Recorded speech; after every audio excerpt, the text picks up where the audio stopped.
Mga kababayan ko, ganito ang sabihin ko sa inyo.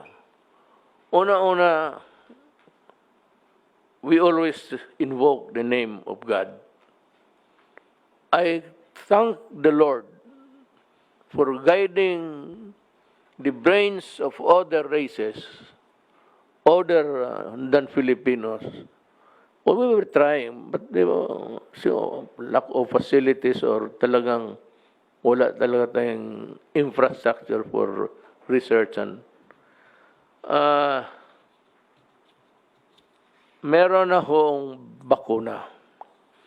Ang hingin ko sa inyo ganito, magtiis lang kayo ng kunti dahil nga sa hawaan. Ngayon marami na ang nahawa. It's because yung iba, ayaw ninyong magpapigil. Sabihin niyo, wala kaming roadmap. The roadmap ng recovery natin, I do not know din yung headline ng newspaper. Sabi ko ngayon, ako nagbabasa ng newspaper. The roadmap, if it's about me, I do not read. Duterte, where is your roadmap? Hindi nga kami maka-roadmap because we were talking about a budget. Ito ng gabing ito. Hindi kami makaano ng, I could not have uttered a single sentence about roadmap to recovery. Kasi ang una talaga diyan, ang medicine. Now, sa meron na, except for the authorization, yung i-distribute na, at yung final approval, distribute na sa mga opisina nila dito, Pfizer, Moderna, for the public. I promise you, by the grace of God, I hope, by December, we would be back to normal. Huwag ninyo yung new normal. Kasi sabi ko nga noon, pag umpisa natin, hintayin lang natin yung vaccine. Hintayin lang ho ninyo. By December, kung makatiis kayo, kasi kung lalabas rin kayo, matamaan kayo, patay rin eh. Ang mayroon ng kasasabi ko nga, kaya ako saludo talaga ako sa Chinese. Kaya iba dyan, sige kayo daldal. Ang unang makuha nga natin siguro from China, Sinovac, China, Phase 3, Emergency Authorization, pati approval. Sinopharm, China, sa Wuhan pa, doon galing yung so this day. Sinopharm, Beijing, Moderna, nasa stage 4 na sila. Pfizer, Biotech, CanSino, Biological, China, sa third, Shifi, China, Inuvia, Novavax, Johnson & Johnson, the Merck, first stage pa lang. Next month, meron ng ma-release sa ibang kon. Ang mapabubuti lang nito, to our credit, is that we have remained friendly with China. And China was able to guarantee, sabi nila dito sa akin, that the Philippines would, ito basahin ko na lang, Chinese Embassy, China, to give priority to the Philippines once the COVID-19 vaccine is successfully developed, said spokesperson Wang Wenbin at the regular press conference on July 28, 2020. July 28, sinabi niyan. The Philippines is a friendly, close neighbor to China. Since the outbreak of COVID-19, the two countries have been standing together with mutual assistance, turning epidemic cooperation to a new highlight in bilateral. Nangako sila na may priority tayo. Ang the first three, China ang nanguna eh. Moderna pati yung Oxford AstraZeneca. It's a ano ito, American o kung British, British. Now, ito ngayon, balik tayo sa mabutit, nandiyan dito yung cabinet. Magtanong sila, mabigyan ba kami, Mayor? Ito ang i-guarantee ko. Ang listahan ng mga tao na makatanggap ng pera noon sa hirap, ang una, ang nagbibigyan ng assistance, yun ang kategory natin. Ang mauna, yung walang-wala. At saka, of course, those in the mga hospitals. Yung mga sick na or dying. Ang una talaga yung mga tao sa listahan na tumatanggap ng assistance sa gobyerno. Ngayon, pangalawa, yung middle income. Libre to, hindi ko ito pagbili. Yung third, kagaya mo, Bong, Wendell, Sani, ikaw, General Lorenzana, General Anyo, ikaw ma'am, ako nang yung para akin hatiin natin. Bigyan kita. Wendell is not sure. Alam mo itong mga military na ito, pobre ito. Mauna rin kayo. And also, my military and my police. Because I need a strong backbone. The backbone of my administration is the uniform personnel of government. Yung mga mayaman, wag na ninyo akong isipin kasi hindi ako nag-iisip sa inyo. Sorry na lang. Kayo kung maka-afford, pag nakita ka na ng papabakuna ka dyan ng libre, tsaka may mga tao na gusto ko injeksyonan uli ng COVID-19, dagdagan ko pa yung kagaw sa katawan. Ano bang kagaw sa Tagalog? Germs. Kagaw sa Bisaya. Kamu mga suburbiyo mga galit pa kayo sa akin. Kamu mga Cebu, suko pa sa ako. Anong gisaway ta mo? Ngano di ta mo sawayan during the critical period, kita na ko ang Cebu pre-willing, murag walay COVID. Motong ako ang inom pa sos Ginoo. Ako yung mayor nga to. Sipa nga buto. Pakaon ko ng inyong sunoy yung pakilaw ko na inyo tubangan. Kita mo, Cebu, ang spike ng Cebu, ang taas. Ito ngayon, sabihin ko sa inyo, pagtiis-tiis lang kayo, nandyan na eh. Sinabi ko, yun ang pinagdadasal ko sa Diyos. Na for God to guide the guiding light so that these guys can make the vaccine. Yun ang distribution. Ano yung listahan na tilungon ng gobyerno, sila ang mauna. Yung mga upper income, magbili na lang kayo. Libre to. Bilihin natin. Sunny will explain to you kung paano. So,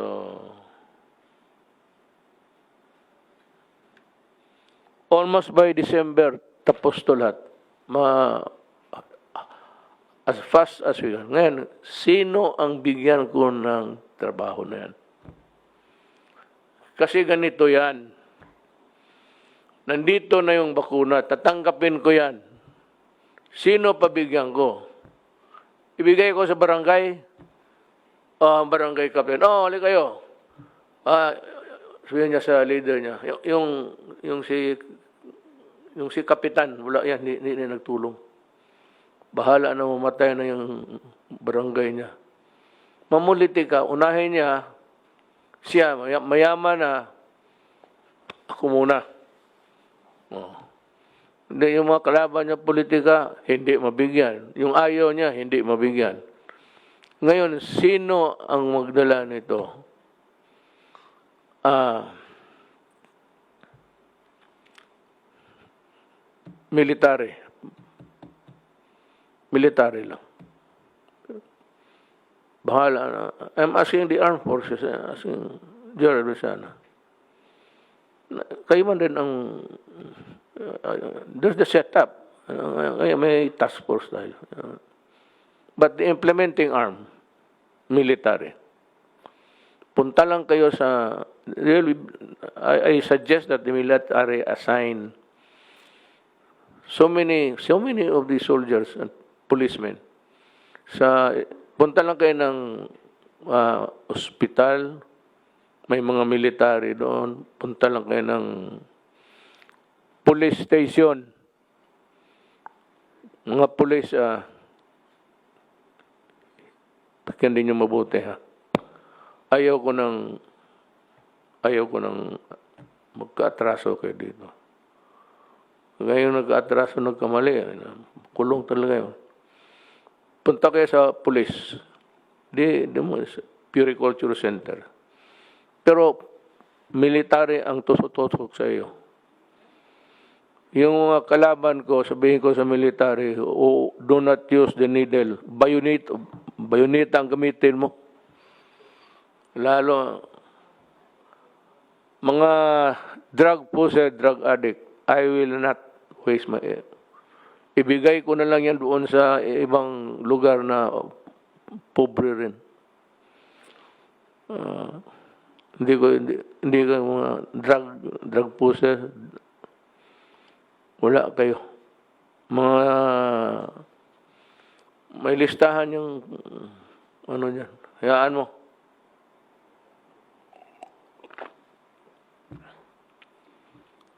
Yun ang utos ko. Yun ang gusto ko. Hindi maganda. Hindi talaga maganda. Yung mga tao, hindi pala tao sila. Tingin ko, mga drug possessor, drug lord, aso. Tingin ko sa kanyang aso. Hindi ako magtulong sa inyo. Sinisira ninyo yung Pilipinas. Pinapatay ninyo yung tao. So, we'll hear Sunny talk about dalawa. Kasi ang tinatanong ng anong gusto ng tao, sabi na, marinig lang nila kung anong plano mo. Wala pa akong plano kahapon kasi ngayon lang ito dumating eh.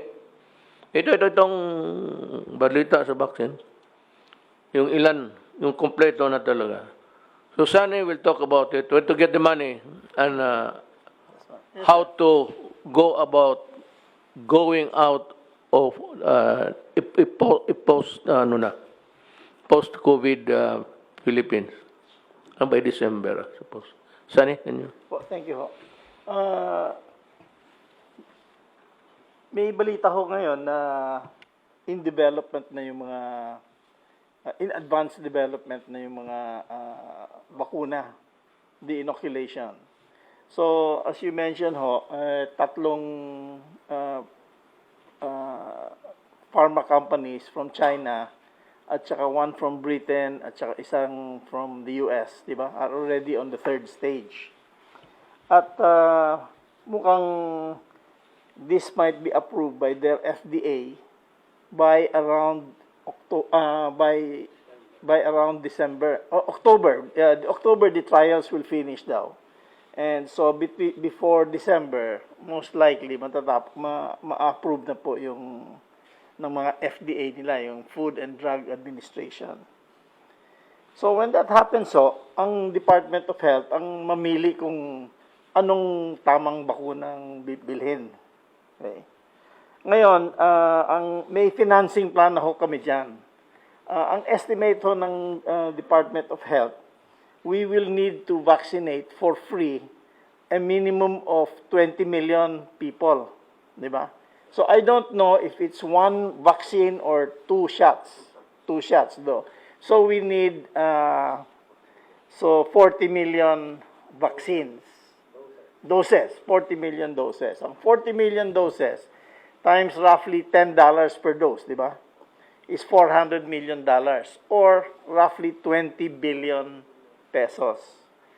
ang plano ho namin is we will use yung Philippine International Trading Corporation na under sa DTI, bumili nitong bakuna.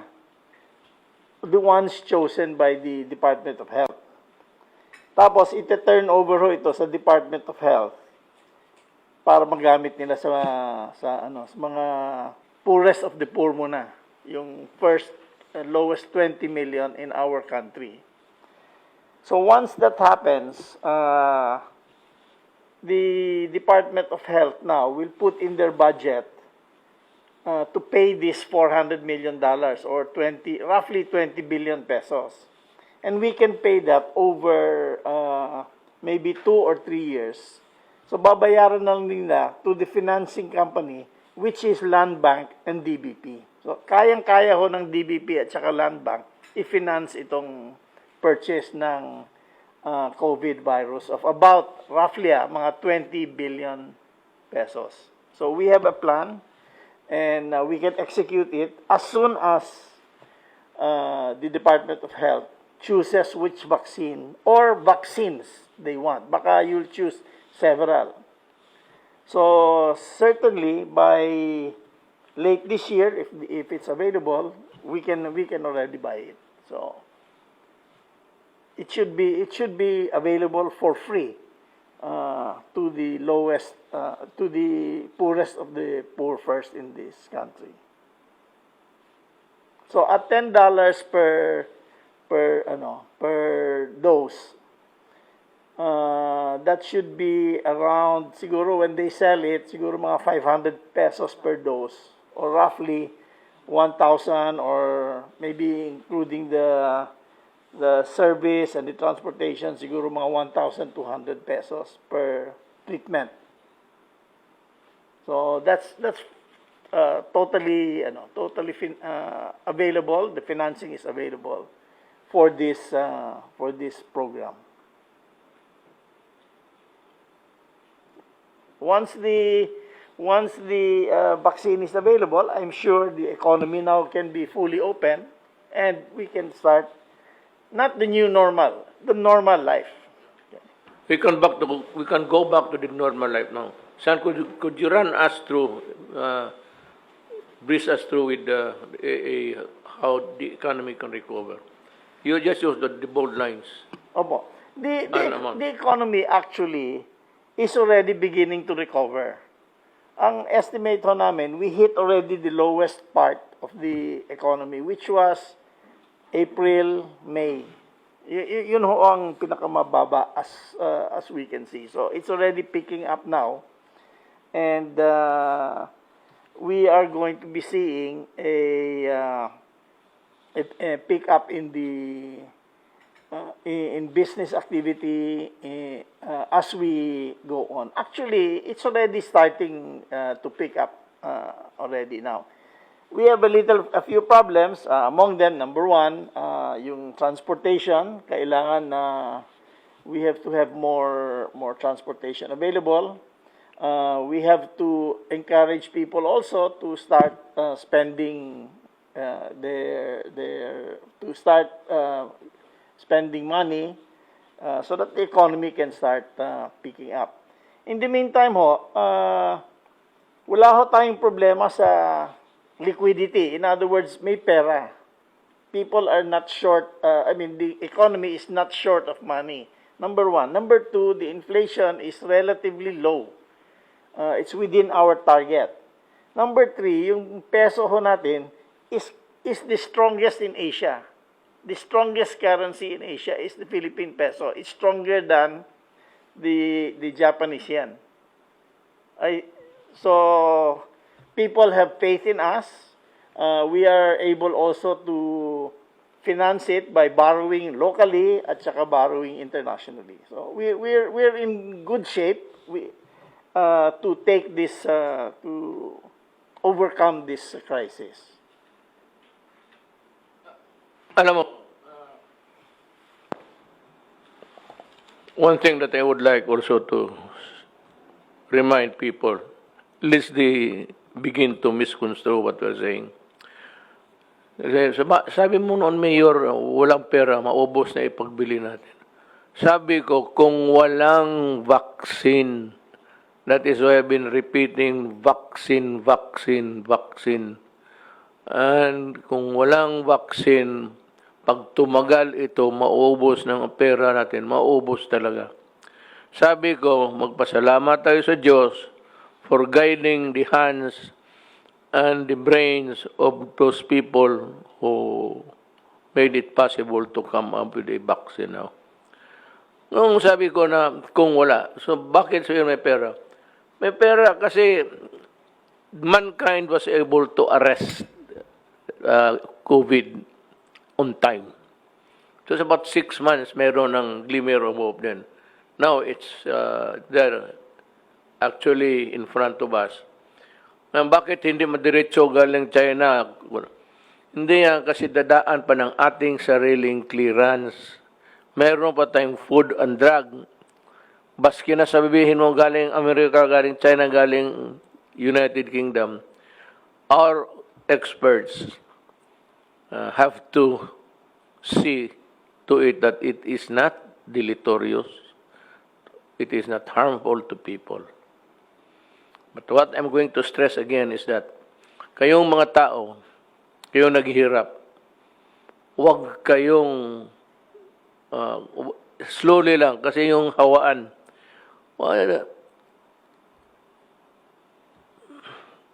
Ito lang. Kasi kailangan, alam ko kailangan niyo magtrabaho. Yung ano lang kayo pwede tayo magbili nito? Can we buy? Tapos kunin ninyo sa military camp. Magbili ako, bigay ko sa military kay Secretary Lorenzana. Punta kayo sa kampo, pangalan ninyo, address. Yan lang kailangan ko. Kailangan address. Tapos non-user of drugs. Kasi user ka, sabihin ko, sorry, wala kang bakuna, mamatay ka ng pakialam ko sa buhay mo. Galit ako sa inyo eh. Yun. Ang recover natin is normal na because I said we were able to arrest. Not us, but mankind or the Chinese, Americans were able to catch up with the COVID. So, napaiksi yung ating fears at ang ating lahat na pagdudusa. So, we are not going back to a new normal. It's going to be normal again unless this mikrobo na ito, bleaching ito, mag-mutate. Kasi yan, minsan nag-mutate eh. Ngayon, isang sungay lang, tinabukasan, may 5 sungay. Puta, another bakuna yan. Sigurado. But this time, I'm sure they're as near as they could ever be. Natabihan na nila yung germs eh. So gusto pang magsalita, gusto magdaldal, pero gusto ko lang magyabang. Nandito uli yung basahin ko lang ha. For the rest of the Philippines. For the rest of the Philippines. Minus ha. Yung minus to. For the rest of the Philippines, minus NCR. Kasi maraming hawaan. Maglabas-labasan kayo. Hindi wala ng katapusan itong hawaan. Anyway, that's the vaccine. NCR, Bulacan, Batangas, Cavite, Laguna, Rizal, Cebu, Lapu-Lapu City, Mandawi, and Zamboanga City. Naka sa general community quarantine kayo.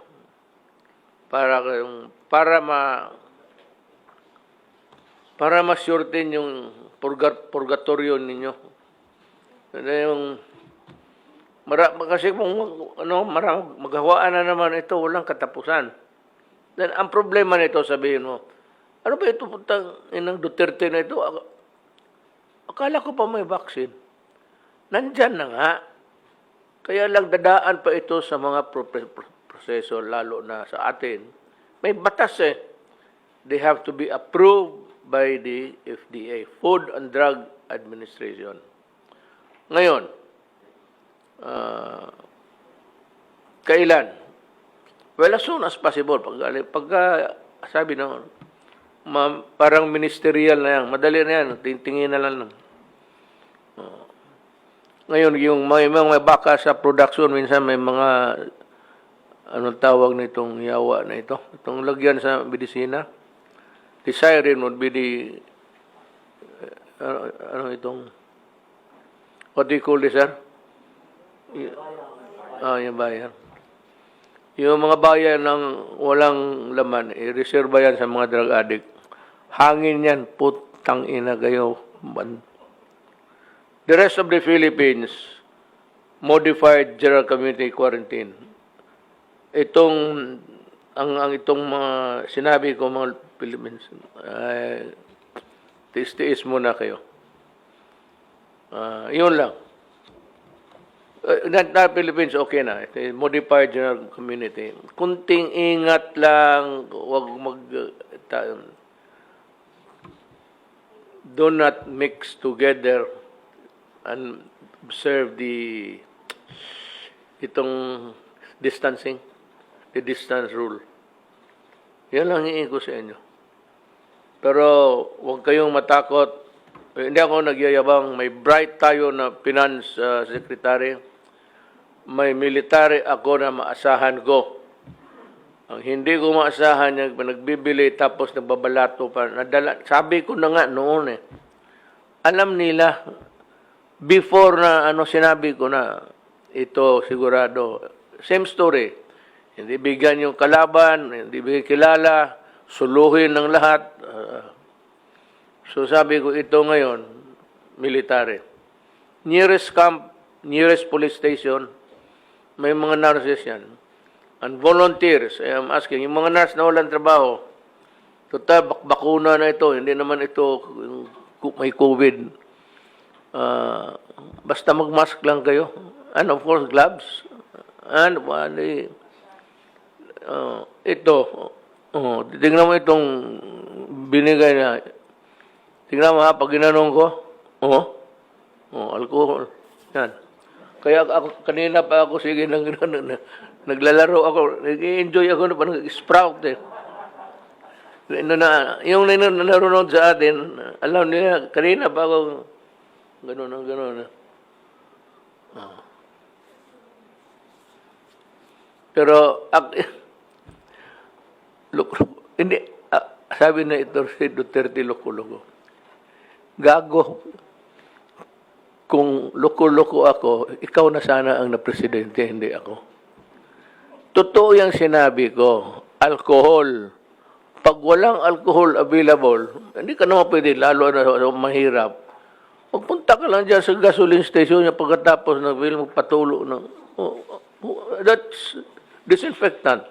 Alcohol. Gas. Yung ginagamit yung gas pang magpatulo ka lang ka mo, just to disinfect.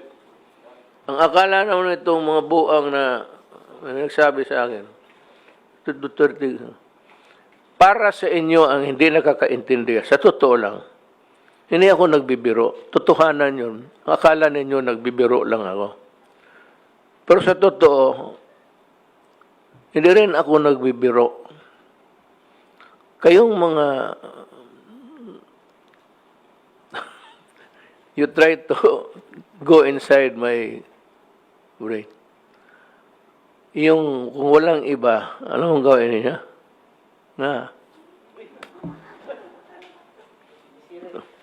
Pati side view pala itong buang na ito. Anything that would kill the germs actually.